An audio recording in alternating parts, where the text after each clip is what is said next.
All right, let's get right into it. So, you'll remember Australia's pretty disappointing exit in the 2024 Super 8s. Well, now they're on a mission for redemption at the 2026 T20 World Cup. But this isn't just another tournament run for them. Oh no. This is a total reinvention, a really high-stakes gamble built for one thing and one thing only, to finally conquer the subcontinent. But here's the real question, the one that's got the entire cricket world talking. They've come up with this bold, radical new plan. But with key players dropping out and a really shocking run of form, you have to ask, has this whole thing already fallen apart before a single ball has even been bowled? So, what's the big idea here? Well, to win in places like India and Sri Lanka, Australia has basically torn up its own rulebook. They've completely ditched their traditional, pace-heavy Australian way for a brand new blueprint, one that's been specifically engineered for those slow, turning pitches you find on the subcontinent. And you can really see just how big a shift this is.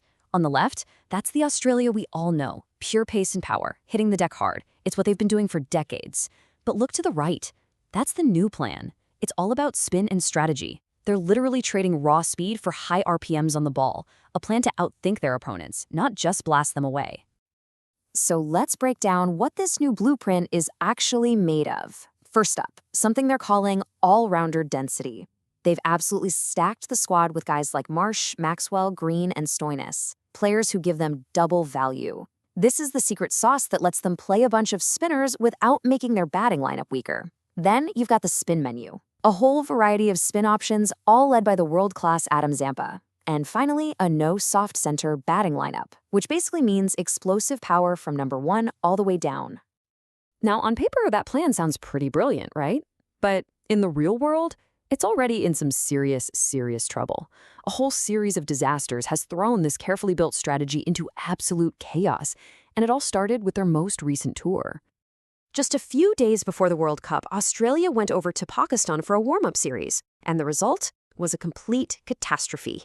They got whitewashed 3-0, and that final match, they lost by 111 runs, their heaviest defeat by runs in T20 international history, ever. They were just taken apart by spin, which has to be a terrifying preview of what could be coming their way. And on top of that, you've got a team that's in a major transition. That number 4 you're looking at, that's how many key players from the 2024 squad are just gone. Wicketkeeper Matthew Wade and the legendary fast bowler Mitchell Starc have both retired from T20s, and that leaves these huge holes in terms of experience and leadership. But the biggest blow of all, the one that really changed everything, it came just before the squad deadline. Selector Tony DeMide confirmed the news every Australian fan was absolutely dreading. Their test captain and pace spearhead Pat Cummins wasn't going to recover from his back injury in time. He was officially ruled out of the World Cup. And this right here really puts the problem into perspective. You lose Pat Cummins, your leader of the attack, your death bowler, your general on the field, and you bring in Ben Dwarshuis. Now, look, Dwarshuis is a fine cricketer who had a great Big Bash season, but let's be honest, he just doesn't have the experience to fill a void that massive.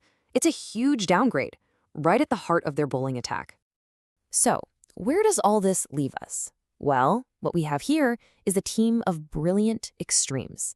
This Australian squad is a fascinating paradox. It's a genuine powerhouse in one department and an absolute powder keg in the other.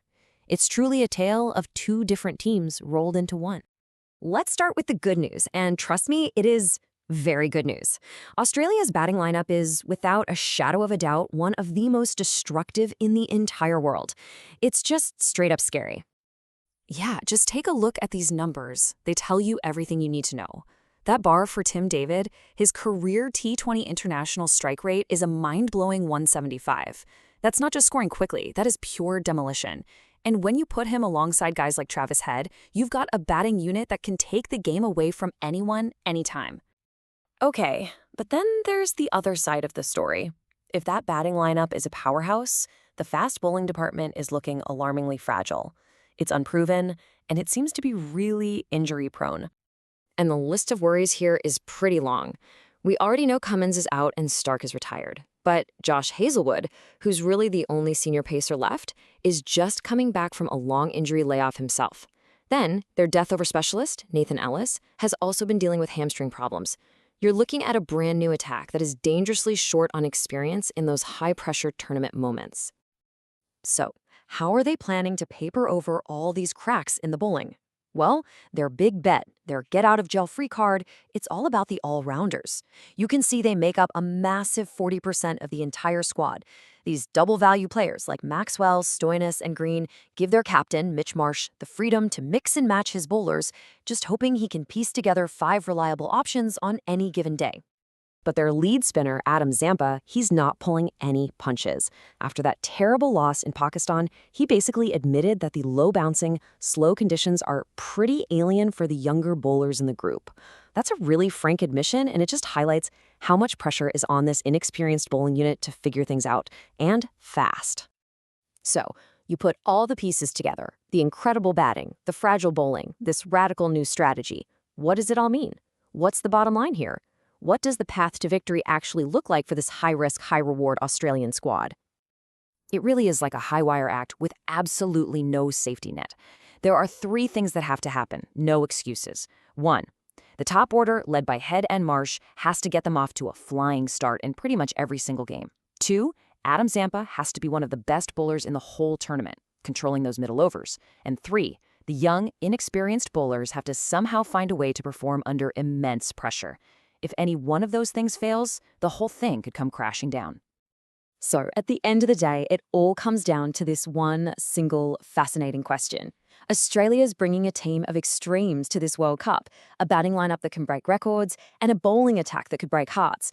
So, which is it going to be? Will their audacious high-wire act end in glory, or are we about to witness a truly spectacular fall from grace?